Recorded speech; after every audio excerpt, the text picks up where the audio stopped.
Livro A Alegria de Testemunhar.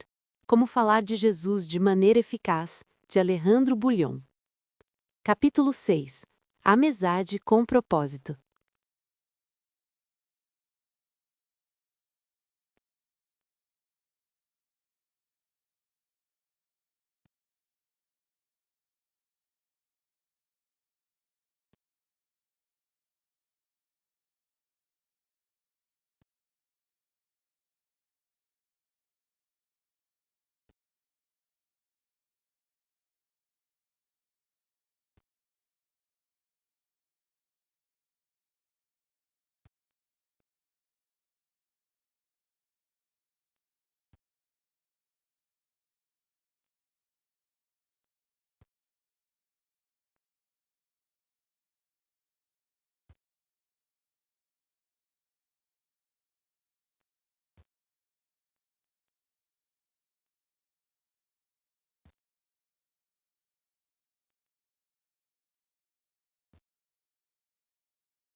Por essa razão, eu lhes falo por parábolas. Porque vendo, eles não veem, e ouvindo, não ouvem nem entendem. Neles se cumpre a profecia de Isaías. Ainda que estejam sempre ouvindo, vocês nunca entenderão. Ainda que estejam sempre vendo, jamais perceberão. Pois o coração deste povo se tornou insensível. De má vontade ouviram com os seus ouvidos e fecharam os seus olhos. Se assim não fosse, poderiam ver com os olhos, ouvir com os ouvidos, entender com o coração e converter-se, e eu os curaria. Mateus 13, 13 a 15. Pergunto-lhe então: essas pessoas descritas em Mateus não tinham a mente e o coração endurecidos? Ainda assim, os esforços evangelísticos do Senhor alcançaram bom êxito. Por que acontecia isso? Em primeiro lugar, porque ele era o Evangelho encarnado. Em segundo lugar, porque ele abordava as pessoas de um jeito que ninguém parecia capaz de resistir. Exatamente como ele fazia isso? Vejamos o que Ellen White diz. Unicamente os métodos de Cristo trarão verdadeiro êxito no aproximar-se do povo. O Salvador misturava-se com os homens como uma pessoa que lhes desejava o bem, manifestava simpatia por eles, ministrava-lhes as necessidades e granjeava-lhes a confiança. Ordenava então: segue-me. João 21, 19. A Ciência do Bom Viver, página 143. Analisemos os 5 passos que Jesus seguia ao conduzir pessoas ao reino. Ele tratava as pessoas como alguém que lhes desejava o bem. O Senhor não se aproximava das pessoas como se estivesse meramente interessado em torná-las membros da igreja às pressas. Não, ele tinha interesse genuíno em seu bem-estar. Alguns cristãos são tão insistentes quando partilham suas crenças que familiares, amigos, vizinhos ou colegas levantam muros para evitá-los. Conservam suas defesas em estado de alerta e seus contra-argumentos prontos. Em alguns casos, evitam os crentes para não caírem na armadilha de um tópico de conversa que lhes traga desconforto. Muitos dizem: se você quiser ser meu amigo, não me fale de religião nem de política. Se você aceita o fato de que vivemos numa sociedade secular, por que suporia que as pessoas estão ansiosas para saber qual é a sua convicção religiosa? Ninguém parece interessado nisso, e provavelmente procurariam evitar qualquer conversa com você. Jesus não tentava discutir religião com as pessoas. Em vez disso, falava com elas a respeito de coisas que as interessavam. Ele se relacionava com as pessoas como alguém que lhes desejava o bem. Todo ser humano quer ser tratado assim. Quem não deseja ouvir alguém que lhe fala de coisas que o agradam? E o que interessa às pessoas hoje? Em geral, esportes, economia, cultura e entretenimento. Qualquer coisa que não seja religião. Bem, então fale com elas sobre seus interesses. Não mencione Jesus nem a Bíblia, muito menos suas crenças doutrinárias. Se você começa falando sobre sua religião, certamente deixará de conquistar essa amizade, porque a abordagem está completamente errada. Jesus disse que nos tornaríamos pescadores de homens. Mateus 4,19, Marcos 1,17. Você alguma vez foi pescar? Qual isca você põe no anzol? Chocolate. Talvez pipoca? Há uma boa chance de que você goste dessas duas iguarias. Porém, os peixes não se inclinam muito a esses sabores. Eles andam atrás de minhocas e suculentos besouros. Portanto, essa é a isca que você lhes oferece. Sendo esse o caso, quando você tenta falar de Jesus, por que não aplicar a lição? Bem, da próxima vez que você quiser levar pessoas a Jesus, faça o que o Mestre fez. Não comece com religião. Antes, fale com as pessoas sobre assuntos nos quais elas têm interesse. Por exemplo, se seu vizinho é fã de futebol, tente conversar com ele sobre futebol. Sabendo que você é crente, toda vez que você se aproximar, ele provavelmente já espere um assalto religioso. Mas se você fala sobre os interesses dele, a surpresa será agradável. Se você quer levar uma pessoa a Jesus, procure tornar-se amigo. Lembre-se de que as palavras de alguém conhecido são sempre mais eficazes do que as proferidas por um completo estranho. Portanto, aproxime-se das pessoas, fale com elas sobre coisas nas quais elas têm interesse, descubra algo de que gostem, familiarize-se com os assuntos delas e se torne fluente nisso. Não faça diretamente um convite para estudos bíblicos ou para frequentar a sua igreja. É muito provável que ainda não tenham gosto por essas coisas. Tome todo o tempo que for necessário para fazer amizade. Aceite convites, passe tempo com elas. Veja como Jesus tratava as pessoas. Quando convidado para um banquete, Cristo aceitava o convite para, enquanto estivesse sentado à mesa, semear no coração dos presentes a semente da verdade. Sabia ele que a semente assim semeada brotaria e produziria frutos. Sabia que alguns dos que estavam sentados à mesa com ele atenderiam depois ao seu convite. Segue-me. Temos o privilégio de estudar o método de ensino de Cristo, ao ir ele de uma para outra localidade, semeando por toda a parte as sementes da verdade. Aqui está outro exemplo. Jesus via em cada alma alguém a quem devia ser feito o chamado para seu reino. Aproximava-se do coração do povo, misturando-se com ele como alguém que lhe desejava o bem-estar. Procurava-o nas ruas públicas, nas casas particulares, nos barcos, na sinagoga, nas margens do lago e nas festas nupciais. Ia a ele ao encontro nas suas ocupações diárias e manifestava interesse em seus negócios seculares. Levava as suas instruções às famílias, pondo-as assim no próprio lar sob a influência de sua divina presença. A poderosa simpatia pessoal que dele emanava conquistava os corações. O desejado de todas as nações, página 151. 2. Manifestava simpatia por eles. Esse é o segundo passo. Veja o que Ellen White diz.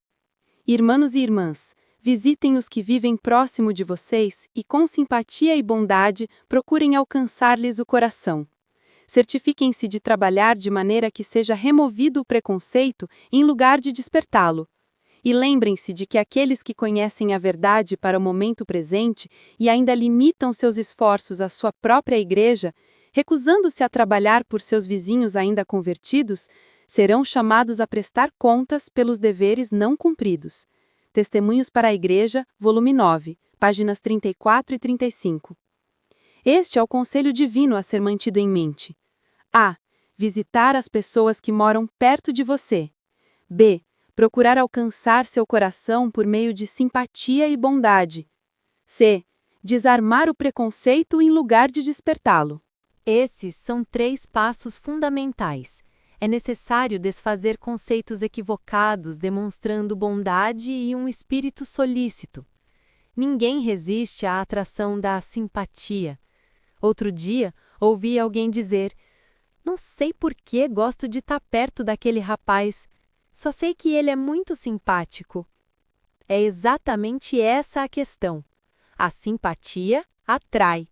Se você quer que alguém ouça o que você tem a dizer sobre sua fé em Jesus, primeiro terá que conquistar seu apreço por você como pessoa, porque as pessoas ouvem apenas aqueles a quem admiram ou de quem gostam. Como é que alguém se torna simpático? Mostrando interesse, sendo bondoso e cortês. Por exemplo, aprenda o nome das pessoas. Procure lembrar-se do seu aniversário e de quem são os vários membros da família. São seus vizinhos próximos, afinal. Leve-lhes lembrancinhas em seus dias especiais. Valerá a pena o esforço. Diga à sua vizinha: "Feliz aniversário para sua filha. Ela completa 6 anos hoje, não é mesmo?" Como você acha que sua vizinha e a pequenina vão se sentir? Especiais, certo? Você não chegou proclamando a doutrina do sábado, os malefícios de comer produtos suínos ou o juízo investigativo. Simplesmente passou para ver os vizinhos e lhes demonstrou genuína consideração e afeto, nada mais. Quando você faz isso, está lançando os alicerces que podem levar os vizinhos a aceitar a Jesus como Senhor e Salvador. 3. Ministrava-lhes as necessidades. Esse terceiro passo é muito importante. Os seres humanos são motivados por necessidades. Quando um publicitário deseja criar demanda por um produto, ele apela à necessidade real ou suposta. Durante o século XIX, Ellen White escreveu acerca desta abordagem. Há, em quase todas as localidades, grande número de pessoas que não escutam a pregação da palavra de Deus nem assistem aos cultos. Se elas tiverem de ser alcançadas pelo Evangelho, este lhes há de ser levado em casa. Muitas vezes o socorro às suas necessidades físicas é o único caminho pelo qual essas pessoas podem ser abordadas. Mas as pessoas enfrentam mais do que necessidades físicas. Devemos estar preparados para considerar suas necessidades emocionais também. O mundo está cheio de tristeza. Pessoas infelizes têm que lidar com cenas angustiantes em casa, no seu casamento, com os filhos e em outras situações mais. Muitas pessoas desesperadas não conseguem dormir à noite porque não sabem o que fazer ou a quem recorrer em busca de auxílio. Não têm conhecimento da solução encontrada em Cristo. Precisam de alguém que se aproxime, que tenha a disposição de ouvir e que preste auxílio. Ouvir é chave. Muitas pessoas pagam grande soma de dinheiro para ter um psicoterapeuta que lhes ouça os lamentos. Você também precisa ouvir e prestar atenção às suas preocupações. Que elas saibam que você é um amigo genuíno com quem podem contar. 4. Granjeava-lhes a confiança. A palavra-chave é confiança. Você não pode depositar confiança em alguém que não conhece. Com demasiada frequência, falhamos em nossas tentativas de levar pessoas a Jesus porque não lhes conquistamos a confiança antes de apresentar o convite de Jesus, segue-me. Uma vez tendo conquistado a confiança, você verá que o coração não mais será duro. Raramente alguém resiste ao amor refletido na vida de um sincero filho de Deus. Devemos aproximar-nos dos homens individualmente, com simpatia semelhante à de Cristo, e procurar despertar-lhes o interesse nas coisas da vida eterna. Os corações podem ser tão duros quanto o caminho batido, e pode parecer uma tentativa inútil apresentar-lhes o Salvador. Mas embora a lógica possa falhar e o argumento seja impotente para convencer, o amor de Cristo, revelado no ministério pessoal, pode abrandar o coração empedernido, de modo que a semente da verdade possa enraizar-se. Para abrandar um coração empedernido, você precisa investir tempo, cultivando uma amizade sincera e profunda com essa pessoa. Você acabará por conquistar-lhe a confiança. 5. Jesus ordenava: segue-me. Como deve ser feito esse convite? A esta altura, precisaremos da inspiração de Deus em resposta à oração. Lembre-se de que começamos essa discussão sobre técnicas de evangelismo pessoal com o lembrete de que você deve orar diariamente pela pessoa que você espera levar a Jesus. Isso é verdade mesmo quando os dias se transformam em semanas, meses ou até anos. Não desanime. Deus é perfeito no seu controle do tempo. Mesmo quando lhe parece que nada vai acontecer, Deus está em ação. Continue orando e cultivando sua amizade com essa pessoa. Um dia, no meio de uma conversa informal, você diz a seu amigo: Ricardo, há uma coisa que quero dizer a você faz algum tempo. O que é? Pergunta ele. Tenho orado por você todos os dias, durante as últimas semanas. Peço que Deus o proteja e abençoe, e não só a você, como a todos os seus familiares, você revela. E por que você está fazendo isso? Porque você é um ótimo vizinho, e quero tê-lo como meu vizinho no reino do céu. Como você acha que a pessoa se sentirá quando você fizer uma declaração como essa? Vivemos numa época em que as pessoas dificilmente pensam nos outros. Então, de repente, aí está você, dizendo ao Ricardo que tem orado por ele. Muitas das pessoas com quem falo e que fizeram exatamente o que acabo de descrever, relatam que seus amigos praticamente derramam lágrimas de tanta emoção. Agora que você deu o primeiro passo, vá em frente. Existe algo mais que quero dizer a você, Ricardo? O que seria? Pergunta ele. Você não tem conhecimento disso, mas levei seu nome para as reuniões de oração da minha igreja nas quartas-feiras à noite. Mesmo sem conhecê-lo, também estão orando por você. O quê? Reage Ricardo com surpresa. Em nosso grupo de oração, também oramos por sua esposa e filhos e por suas esperanças para o futuro. Quem seria capaz de resistir a tanto interesse e atenção? Qualquer pessoa, inclusive um descrente, apreciará o que você está fazendo. Você não falou com Ricardo sobre religião, simplesmente desfrutou de uma amizade baseada em seu sincero interesse por ele e sua família. De tempos em tempos, você lhe prestou alguma ajuda, mostrou-lhe bondade e conquistou a confiança dele. Agora diz a ele que, como amigo especial, você o incluiu nas suas orações. Vendo que ele está impressionado, você agora faz o convite. Você gostaria de ir comigo à reunião de oração na quarta-feira à noite? Venha conhecer alguns outros amigos que também gostariam muito de conhecê-lo, você sugere. O que você acha que ele fará? A chance de que Ricardo aceite é boa, mesmo que seja só para agradar você, porque sua amizade é importante para ele. Logo a seguir, você entra em contato com a comissão de recepção da igreja. Toda a igreja deve ter uma comissão de recepção bem organizada e eficiente. Os recepcionistas são a face da igreja. Devem ser atenciosos, gentis, devem sorrir sinceramente, devem evitar ser muito insistentes, sem contudo dar a impressão de desinteresse. Faça um telefonema para a chefe das recepcionistas e diga-lhe: escute, Beth, nesta quarta-feira vou levar meu amigo Ricardo à reunião de oração. É a primeira vez que ele vai à igreja, por isso dê-lhe as boas-vindas de modo especial. Na quarta-feira à noite, passe pela casa de Ricardo e dê carona para ir para a igreja. Naturalmente, não espere que ele vá por conta própria. É aí que sua participação é crucial. Você pode não saber dar estudos bíblicos, nem bater a porta de estranhos.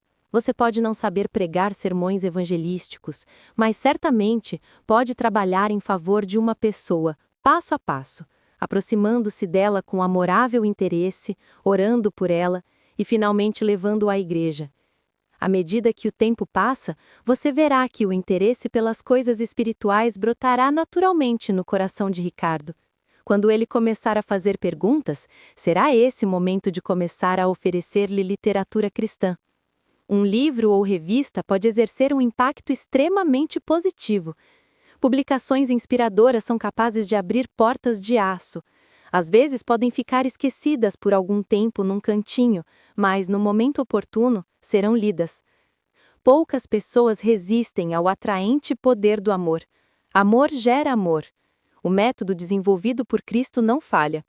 Se você sinceramente seguir o exemplo dele, terá o mesmo sucesso que Jesus teve, mesmo quando se encontrar diante de corações aparentemente empedernidos e mentes secularizadas.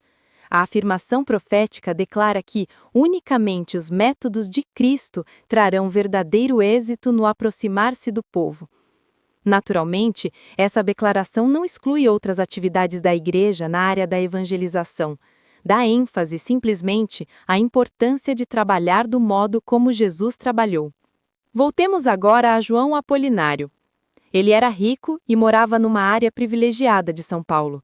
Em seu condomínio, os apartamentos valiam vários milhões de dólares. Somente pessoas financeiramente prósperas podiam morar naquele prédio. Um dia, Arlete, esposa de João, entrou no elevador e encontrou uma senhora lutando para conter as lágrimas. Era a esposa de outro milionário que morava no mesmo edifício. Elas eram amigas e, por algum tempo, os Apolinário haviam estado orando por esse casal. Não falavam em religião, simplesmente cultivavam a amizade e, numa ocasião agradável, haviam todos ido jantar num restaurante de alta classe. Naquele dia, no elevador, quando viu a tristeza da amiga, Arlete decidiu que havia chegado o momento de cuidar das necessidades emocionais dessa pessoa. Convidou a amiga para ir ao seu apartamento. Então Arlete sugeriu bondosamente que a amiga pensasse em participar de um grupo de amigas que se reuniam regularmente para dar apoio emocional umas às outras e buscar o auxílio de Deus para resolver seus problemas. O que você supõe que a amiga decidiu fazer? Ela estava passando por graves problemas conjugais e não sabia como agir. Amava o esposo e não queria de forma alguma que seu casamento fracassasse. Se você tem a impressão de que pessoas abastadas e secularizadas não têm problemas, pense 2 vezes. Elas também têm filhos que usam drogas e também sentem-se oprimidas por problemas. Naquela noite, a amiga de Arlette percebeu que precisava de Deus na sua vida. Na semana seguinte, levou o esposo à reunião. Hoje, ambos alegram-se nas boas novas do Evangelho. Mas a história não termina aqui. No dia em que fui convidado para almoçar na casa dos Apolinário, pelo menos 6 famílias estavam presentes. Uma havia levado a outra. Outra havia testemunhado de Jesus a uma terceira, e naquele momento todas faziam parte da Igreja Gloriosa de Deus. Como foi que aquelas famílias chegaram a conhecer o Salvador? O modelo de testemunho que Jesus ensinou simplesmente foi seguido. Unicamente os métodos de Cristo trarão verdadeiro êxito no aproximar-se do povo. A Ciência do Bom Viver, página 143.